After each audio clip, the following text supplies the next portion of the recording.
This video is going to give you the simplest explanation of how insurance works for Turo. Now, the easiest way to understand how insurance works for Turo is by dividing it up into two different scenarios. The first scenario is when your car is being rented out on the Turo platform, in which case it is going to need coverage. Now, Turo offers what they call host protection plans, and they have 5 different plans that you can choose from. The primary difference between every plan is the deductible that you as a host would have to pay in the event that something goes wrong during a trip and there is a damage claim. Now, these deductibles can vary between $0 to $2,500, so there is a fairly large gap between all the protection plans. Now, the other difference between the protection plans is whichever plan you choose is going to determine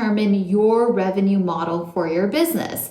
So let's take, for example, that you decide on the 75% plan, which means you are responsible for a $250 deductible should anything go wrong. So what that means is you will take home 75% of all the revenue generated by your vehicles on Turo, and Turo will take 25% in exchange for the protection and the insurance coverage that they provide you. Now, as a little bit of a pro insight for doing this for 7+ years, I have found that most hosts typically end up going with the 75% plan, myself included, because it's really a nice balance between liability and minimizing risk. Now, if you want to learn more about how to determine the perfect plan for you, how to work out the math and understand the risk involved, you can check out my website, powerhost.club, for a full walkthrough on how exactly insurance works.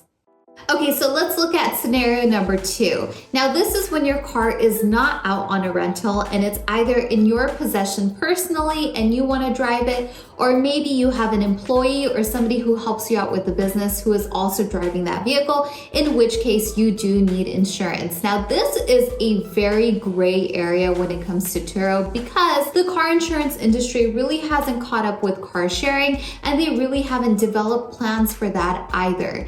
Now, you're going to find yourself in one of two situations. So situation number 1, the car is registered under your personal name.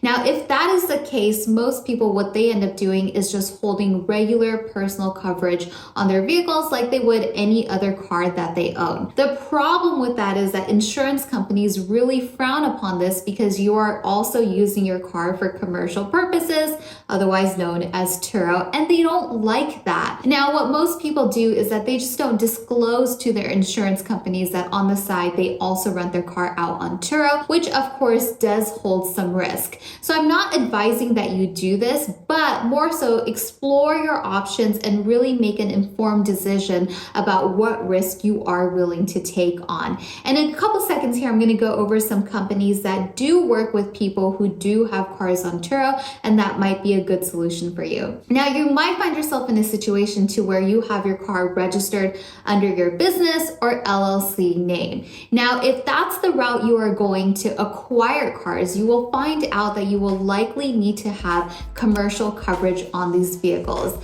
Now, I love the idea of having commercial coverage because that means you are operating in a very black and white way and there's no sort of grayness to it, and you're not wondering about, if you have coverage or not, because it is all under the business and all commercial. The problem with commercial insurance is that it can at times become very expensive because it is commercial coverage.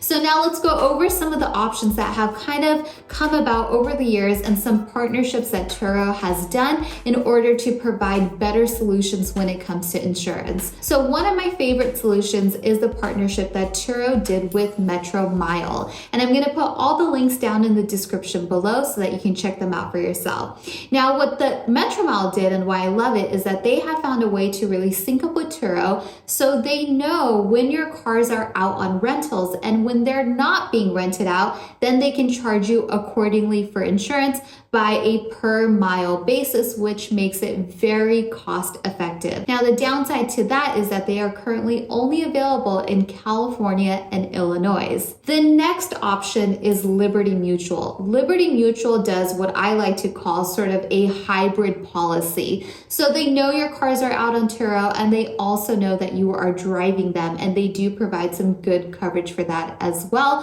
which is a nice partnership that Turo has going on. Now, let's say your cars are registered under the business, in which case you will need a full commercial insurance policy. There are some companies who have really started to put a lot of effort into working with Turo hosts, and many Turo hosts have had some really good experiences with the following companies that I really recommend you guys should look into. So the number one company is Lula. There's so many hosts that I personally know of that have used Lula for commercial insurance, and they've had a very good experience, and they are very competitive when it comes to pricing.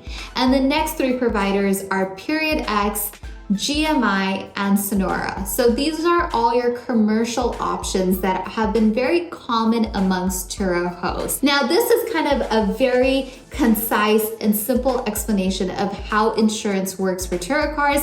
And if you guys have any additional questions, please drop a comment down below, and I'm happy to help you out. And again, if you want to learn more, make sure you check out powerhost.club. I hope you guys have enjoyed this video, and I'll catch you guys on the next one.